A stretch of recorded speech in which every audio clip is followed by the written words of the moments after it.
Welcome back to the channel. Let's have a wrap up of the weekend that we just saw, a look ahead to the week that's still coming, and everything else going on in French rugby. This is FR UK. I'm Tim, and Joe Worsley is with me, and he was across all of the rugby. Joe, you have no life at the weekends. I don't know how you get it all in, mate.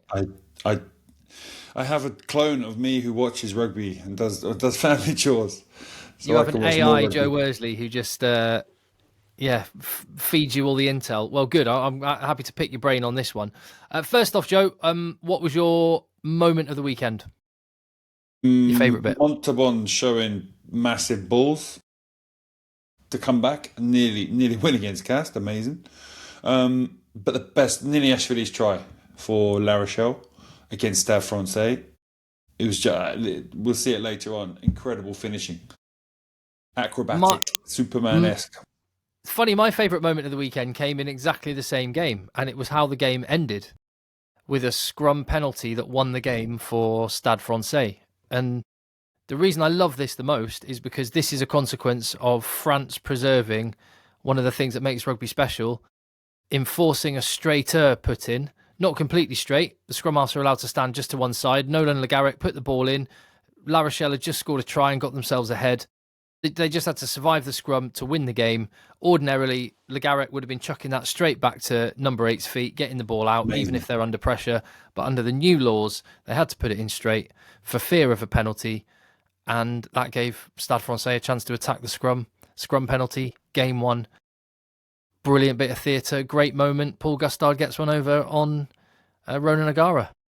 I think you'll enjoy that as well. The scrum was destroying. I think Alo Emile had come on later in the game than normal. Anyway, they were destroying or getting penalties. So obviously that puts in the Nine's head as well. So, but yeah, this year they've really gone on it. It's good to see. We've seen scrums against the head in Pro de Deux and Top 14. I haven't seen that for years. We'll get the hooking it again, which is good. I haven't seen that for a few years. It's really good, and it was so noticeable watching. And I'd really enjoy the Premiership, but I watched Premiership on Sunday, and it looks like, by comparison, it looks like a rugby league scrum. So I'm here for it. Absolutely loved it. So we've both touched on that game, which we will come on to again. A quick reminder, please leave your thoughts in the chat down below. Subscribe to the channel, and don't forget there is live rugby coming this week. Van against Oyonnax is our Thursday night live game in Pro de Deux. 8 p.m. kickoff UK and Ireland, across the UK and Ireland, and every single game week. The Pro de Deux had a rest week. It is back, and with a tasty game as well. So looking forward to the bagpipes and the flutes and Mako Vinopola running out, and it should be a belter. Tim, I was eyeing up flights earlier. 20 quid to fly there. Really? £18 to fly What's back. the nearest airport? Like Nantes? I think it's just over an hour from Nantes. I'm so tempted. That's really tempting, isn't it? Bit bored this week. There you go. If it all gets too much, get involved. I sit there clone at home doing stuff, and then I just sneak off. Where do you want to start with in the top 14? Then we had a really interesting round of games. I think they were ASM, interesting team at the moment. Bit soulless, I thought, at the start of the year. Lots of effort and puff. I thought Toulon might have a chance going there, but Toulon just didn't turn up. Weren't at the races at all mentally. Normally a team that were really difficult to play against just weren't quite there. A few percent off. ASM were ahead, 2 yellow cards, and then boom, match is over pretty much. But to be fair, ASM, when they went down to 13, they really attacked well from their own 22 and scored an amazing try from Newsom, and really were deserved winners. They dominated physically, really, against the Toulon team, which normally pride themselves in that. Yeah, it was a surprising result. Probably one of the worst performance for Toulon this season, but ASM, congrats for those guys. They've got a bit of an enforcer type figure, haven't they, in Thomas Seit? I can't remember how you say it now. He got a yellow card in the game, but I thought he had a really good game, and Harry Plummer as well. Yeah, Plummer's coming on there. They were giving him a lot of grief because they thought he was predictable and robotic.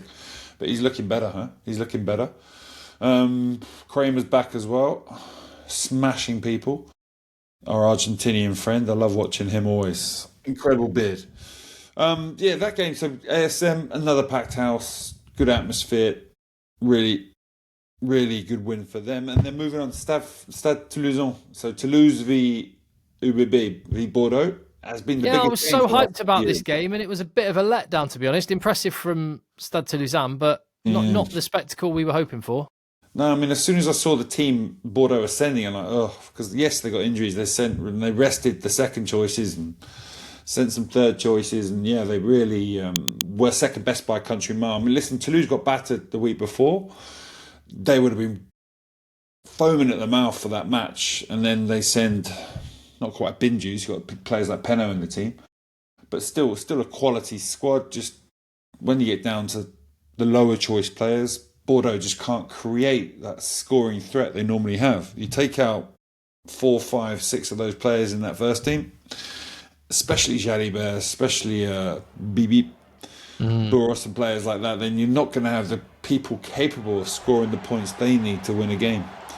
And defensively, they're all at sea as well. So, I mean, it was a tough ask. Like I say, Toulouse, I mean, Capozzo scored a pretty banging try. There's a couple other nice ones. But for them, nice, easy win. Easy win for Toulouse. Yeah, and they've just spawned another really good centre.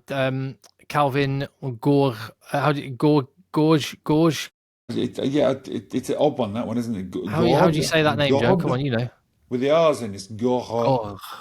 Gorge. Gorod. A mouthful, huh? Yeah, they've He got. looks a player. Yeah, I mean, Aki's getting on, isn't he? So they need some. They got Costa, they've got Barassi, and now they got Gord. Derbez is not bad either. I mean, you're looking at 5 pretty good centres there, aren't you? Yeah, you really are. Not bad at all. And yeah, he reminds me of Ange Capowatso, just a bit more stacked. Just the way he moves and steps. He's just an interesting one to watch.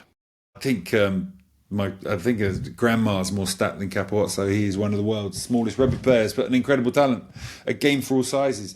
Moving on though from that one, like Yeah. a real match after that was Lyon versus Perpignan. Lyon got a win away, but Perpignan did front up. They're fronting up. They've not lost their spirit. They got rid of a couple of coaches during the week. And they're looking to, I don't know, to reset, because they need to, don't they? I mean, they've just not been close to winning, really, not that close. I mean, they were in that fight at Lyon, they were in the fight, but at the end they fell away again.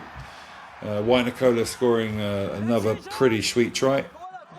He's going to be a good signing for Lyon this year. He's already scored a few good ones, hasn't he? Yeah, 3 tries in 3 games. But yeah, Lyon riding high. And yeah, an interesting little period coming up, as we've already identified on previous videos. You know, when they really play against the big guns week after week, we'll see what Lyon are made of. But that start to the season is always a bit, and they're one of the teams. We talked about Clermont playing teams lower in the Pro D2 charts. Now Lyon, did they have the same situation? It'd be interesting to see for sure with them. One team I forgot to mention actually.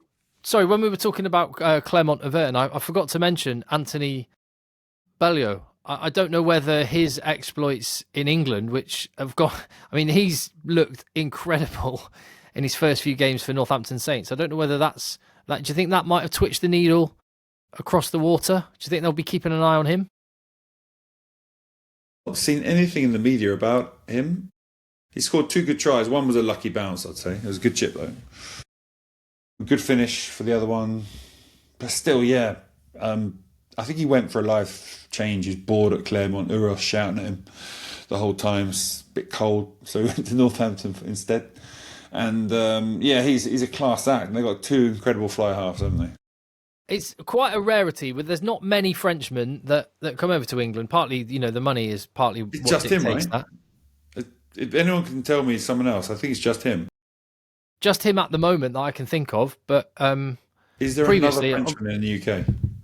Yeah, is there another Frenchman in the UK? Right, there must be. Slimani at Leinster. Yeah, it's a good question. There must be others. I know there was Antoine Frisch for a bit, but he's kind of slightly Anglo anyway, isn't he? And then he went to Munster. I can't. No, and they've been a rarity generally. Louis Picamol is one from a few years ago. He didn't hang around that long, and then there was guys like Yashvili was there at one point. Yeah, I mean, back in the day with You Wasps, had we had Ibanez there. even He's yes, your and Serge teammate. Betson for a bit as well, who I saw Yeah. the other day. Oh, how's he He's doing? he's an absolute ledge. He stayed in London after he finished playing at Wasps. Loved it so much, he's never left. So he's two amazing players. Sorry, Serge world-class Betson players. still lives in London. Yeah, I didn't still know lives that. in London, and his English is barely better than it was 10 years ago. But he somehow, to be fair, he's running an amazing charity, building homes and schools and using rugby in Cameroon and for helping children. Really good charity. He's got very, very good on him. Anyway, we're diverting massively here. Yeah. Where do you want to go next, Joe? Yes. Frenchmen in England. We'll go back to Frenchmen in France. Racing this year, I really wasn't sure what was going to happen with them, but to be fair, they've got a skeleton crew in terms of staff. They've got rid of loads of players. They've reduced the budget massively. They had to pay off, obviously, Stuart and various other people to clear the decks. And as a result, this year, their budget's really low, even though they've obviously got this budget they show in the top 14. They lost millions paying people off. And they're looking good. They're looking at great spirit. They got a few players who can pull a rabbit out of a hat. I mean, Hulu scored 2 tries. Beautiful play from the rest of the team for the first Hulu try. Just really lovely players taking the ball to the line, making the right pass, lovely attack. It was the first game for his new club for the Argentine that they signed from Zebra. What's his name? Oh, yes, 10. Prisciantelli is the fly half, but played at fullback in this game. He looks good, doesn't he? He does look nice. He took a hole for that start of that try. Went through it. He's got some gas as well. He's a good signing, I reckon. And in terms of like heavy, the thing that struck me about Racing is they've got a focal point. Well, they've got a couple of focal points in terms of winning that go forward that allows Huller and Prisciantelli and Max Spring to do their thing and Herbosi when you've got Tuisova and Nathan Hughes between them, who I thought were both really I good. think you can chuck Herbosi in there as well. Yeah. A go forward guy and a finisher. He's an absolute freak.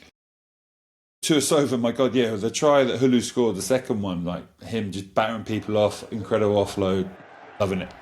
Loving watching that physical rugby you get in France. Just some of these teams have got these freaking monsters that just come out and do incredible stuff. It's lovely to watch. Beautiful to watch. And yeah, just talking about England internationals in playing in France, in the team of the week list this week in the top 14 was Nathan Hughes and Joe Simmonds. We'll get to Joe Simmonds in a minute, but he will. God damn it, he deserves to be in that team. Nathan, yeah, amazing. Remember at Wasps, he was a hockey international or something before, wasn't he? A hockey player. He became a rugby player. Yeah, not even ice hockey, like hockey, field hockey. Next game I watched, I actually turned it off and went off because I thought it was going to be an absolute wiping of the floor. Castres Olympique against Montauban. Kind of a derby game. They're not far from each other. And Castres went ahead by 20-something points, 3 tries. Theo Chabonny scored a try, and after that I actually turned it off. I went watched another game because I thought they were just going to slaughter them. And I wish I hadn't, because a friend texted me towards the end of the game, can you believe Castres might lose this? And Montauban fought their way back into it. And like Mouchon scored an amazing try, like an incredible turnover in their 22, and they did what they did all last year in Pro D Dirt. They just lived on that moment of chaos and just attacked the space. Some serious gas from the South African centre. I forgot his name, top of my head. Render. Yeah, Render. JT Jackson. Fed Mouchon, and then boom! It's just a beautiful try. They really are showing some character, which is pretty amazing. 6 games in. They've had a couple of pilings, but at home, Sapiac, the stadium they play in, small but full of character and passion. So I'm sure the fans would have respected what they did there, which is key. And it is entirely, except for Via Fafita, every single one of the players, I'm pretty sure, looking down the list of names, I think all of them, I think 22 out of the 23, or maybe 21 out of the 23 were there in Pro D2 last year. Yeah, they really didn't sign many new players. I think they accepted. I don't know if they accepted they're going to go down or not, but they aren't ready with their budget to chuck money at this. So they've taken a very pragmatic and good decision, I'd say, not to splash out and go crazy. Going to build it, maybe go down this year. Probably in all likelihood go down this year. And they might be ruining that red card. I mean, I know there was a yellow and an orange for Castres, but they played the last half hour when they were scoring all these tries coming back. They were doing it a man down. Yeah, the number 8, Viga, yeah. He's a new signing, isn't he? No. Was he there before? He was there last year. Just didn't play that much. Okay. Well, he played a bit. He played a bit, but maybe he's banned. Yeah. Maybe. Well, yeah. Just looking last year, he had 4 yellow cards. So in his relatively small number of games. So yeah, maybe discipline is a bit of a theme for him. But yeah, you're right. And just on Montauban, I cannot wait for the 25th of October. I think is the date, and Montauban Perpignan. That will be amazing. That game's massive. Is that Sapiac? That awesome. is. I imagine the atmosphere will be incredible. Because if they win that, Montauban have got, 4 more points than... Yeah, it is a Montauban at home. They've got 4 more points. It's the first time 2 teams have been winless in the top 14 after 6 rounds. Incredible. But Montauban have that draw, so they're on 3 points. Perpignan are on 0. I mean, Montauban, I can accept. They were a surprise package of Pro D2 somehow got up. Like a lower mid-table budget. The top 14 is designed, the salary cap is designed to try and keep it competitive. Yes, Toulouse get to spend 2 or 3 million more because of all the French players they've got. Yes, Toulouse generate so much income, they can have an incredible academy system who don't count on the salary cap unless you pay them over 50,000 euros. You can have endless coaches, incredible cryotherapy centres, performance assistants coming out of every cupboard. So that does all help and makes a massive difference. But the the salary cap's there to keep things competitive. And Montauban are way off that. We've talked about why they took a pragmatic decision. Perpy, going to be less happy. Yes, their budget's not massive, but then Castres is not a lot more than them. Perpignan will be really, really disappointed what's happening. We talked about them a little bit already. Already sacked 2 coaches. So I think Perpignan are a team, if they finish bottom, it will be a massive shock. Montauban, maybe what they will fight for is that. If they can get ahead of them and then have the ascension match, you never know, they could somehow be a miracle and stay up. But hey, I doubt it. We'll see. So where are we at then? You haven't talked about that amazing Niniashvili try then. Do you want to wax about that's that? The next one. Stade Francais. It wasn't the greatest first half. 2 teams which are playing kind of... We talked about La Rochelle trying to develop to become a team that scores more points. They're just not attacking as well as they could do yet. They're working to create this attack. They're making errors and turnovers, which is something they didn't do before. So they're exposing themselves. They gave Stade Francais some easy points. I mean, Dakuwaka's try, again, his speed. One of the second rows trying to chase him down it was quite funny watching the difference between the 2. But Stade Francais got ahead, but then La Rochelle second half started making things stick, and that Niniashvili tried. They had a short side, slight overlap, great pass. Stade Francais blitzed on it.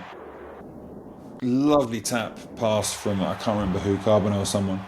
Niniashvili gets it virtually standing still. They're cut under to cut across. 2 players smash him as he dives to the line. His feet must have been half a metre out. But up in the air when he touches the ball down, it's just an incredible score. An incredible score. And a match-winning score, you'd say, huh? Yeah. But then at the end, like we say, all the drama around the scrum. Yeah, incredible. Incredible. And what a kick as well. I mean, it's great seeing a packed house as well. They had a decent start to the season. Kind of workmanlike, but they're winning. In the full stadium. Yeah. Incredible. Well, really we haven't mentioned top of the table yet. The top of the table clash. Section Paloise, top of the table clash, yeah. An unexpected Yeah, I top thought of we'd the leave table it at clash. last because Joe Simmonds is on fire. I could look at the best English 10. Best English 10 out there. So, I mean, The first try, he scored this incredible try, which he started with his 30-meter laser pass after a turnover. Incredible, putting that young talent. That they've so much talent in their squad. At Sogby we know about, Croydon boy we know about, Arfoy, I think it's how you put it. Arfoy. He's looked really impressive this year as well. He's again really young. Yeah, they're looking amazing. Simmonds scored a great try, a full length of the pitch kind of number with the rest of his team, and then the try for Arfoy again later was just an example. A massive dominant hit from Pope, counter ruck with the back line. And after that, they've got so much better at playing those turnover situations, or that when the game speeds up and gets chaotic. Poe have really stepped up at the moment. They're scoring some great tries. I mean, they always were pretty good there, but they just got even better. And that second try is just wonderful. Simmonds just hitting a massive space. He gets cut down, but offload.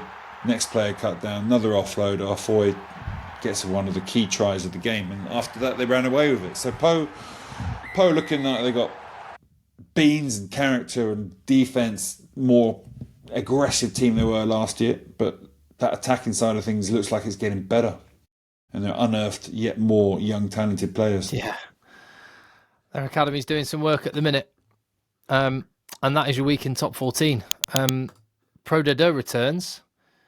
Does it take a little while to get the engines ticking again, or do they will they have kept it ticking over? 1 week's all right. When you have like 2 weeks off, that's when things start to separate and slide a bit. So 1 week's normally okay. People come back fresh, raring to go. Van Oyonnax, that's a hell of a journey for Oyonnax. Hopefully they'll fly. Literally one side of the country to the other. But I really want to go. I want to eat a galette, which is like a savoury crepe with, it's called a complet. It's got like a ham, cheese, egg. Oh, it's so good. With the cider. £20 to fly there. Joe, if you're doing the commentary from the ground, that's all good with me. It would be fun. I met the leader of their fan group once. I've got his number still. Maybe I'll give him a call. Join in with him. I want to see. In fact, that's it. I want to see you on the bagpipes coming out and leading the team out. Yeah, but they're easy to play. Yeah, no worries. It's like scrums, bend over and push, bagpipes, just blow, innit? That's it. Job done. We will see you Thursday night for Pro de Deux. Our build-up will start just before 8 o'clock, kick-off at 8, and the only place in the UK and Ireland you can get free professional, well, certainly the only place in the UK you can get free professional men's rugby, free to air on YouTube, so you can double screen it or just to have it with you wherever you're going. Hit subscribe on the channel if you appreciate that fact. Let us know what you think in the chat down below. And Joe, have a great week. See you Thursday night.